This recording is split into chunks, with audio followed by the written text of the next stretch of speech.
Hello. Today I'm going to be making some chocolate cake pops, but they're not on popsicle sticks. No.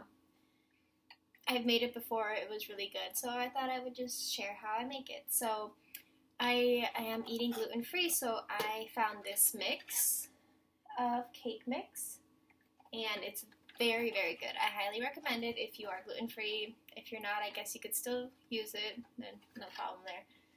But this one is very good. So first we're going to start off by making this mixture. So we need to mix together 3 eggs, a third cup of oil, 2/3 cup of water, and a tablespoon of vanilla with this cake mix. Alright, so first let's go ahead and put in, making a mess already, the chocolate mix, the chocolate cake mix. We need 3 eggs.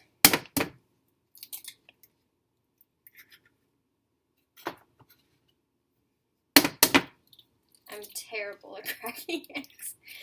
It's never a clean process. Remember to always wash your hands after you handle raw eggs. After the eggs are in, we will add our 1/3 cup of oil, and then 2/3 cup of water, and a tablespoon of vanilla. To be honest, I never really measure vanilla, I just kind of put it in however much I want. And then once all of that is together, we're gonna whisk first, and this will help to separate the egg. And then after that, I have this rubber spatula that will help get everything off the sides of the bowl. Alright, I'm finished whisking, so now I'm just gonna make sure everything is combined. Did I already spill chocolate on the floor? Yes, I did. Should I be wearing this sweater? Probably not, because it will probably get chocolate on it, but it's too late now. It's too late to turn back.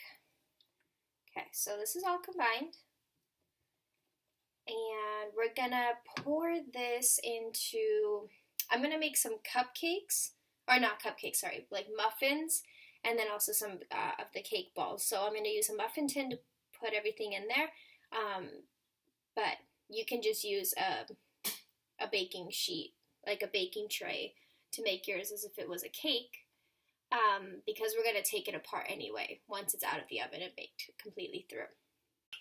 Okay, so I have the muffins in the oven right now. This specific mix goes for 15 to 20 minutes at 350 degrees, but I usually have mine on in there for like 20 minutes. Depends on your oven. I just have some wooden sticks that I stick in there to see if it is cooked through. So up next, I'm gonna, you don't have to put anything in your like little cake balls, or cake, I guess you can call them cake pops.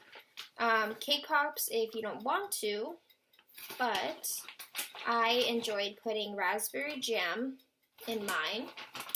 And I'm also gonna do a couple with, if I could get some out. I have to get them out of this snack mix.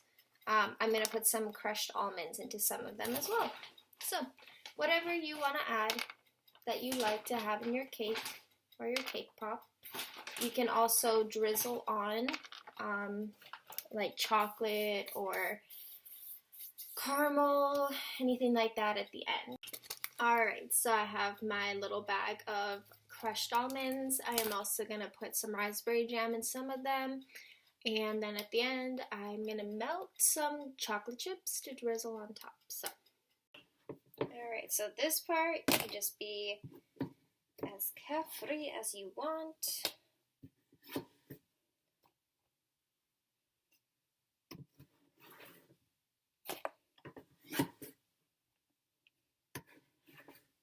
Here, and just mash it up.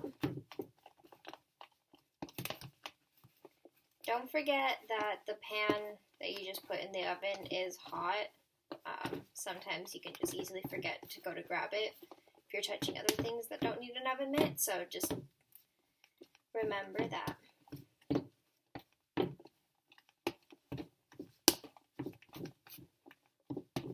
You're just going to mash it up as best as you can.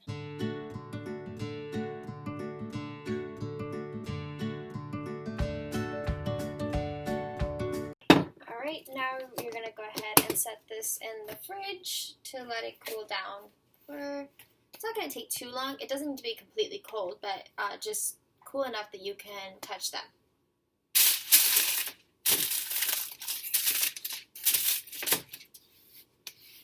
Make sure your hands are washed, and we'll start.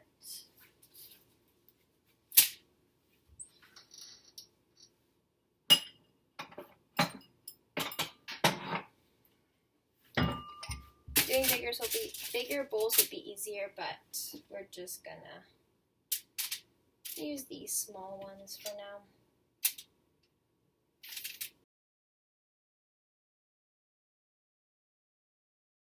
Bowl.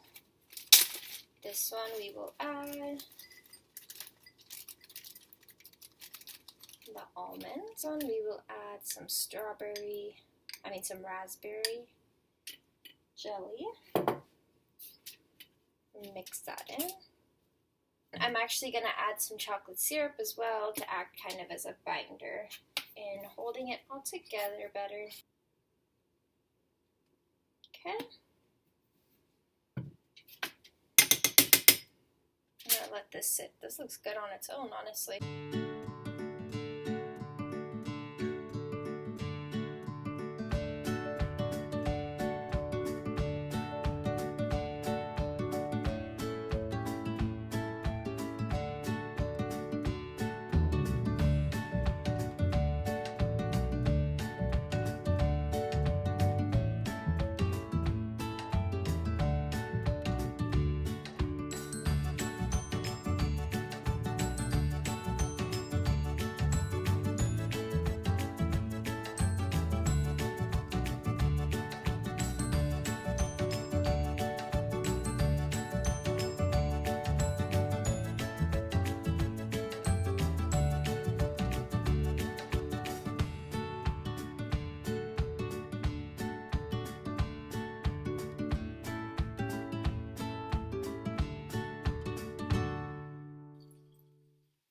Okay, now that these are all done, we're going to put them in the fridge again so they can cool more.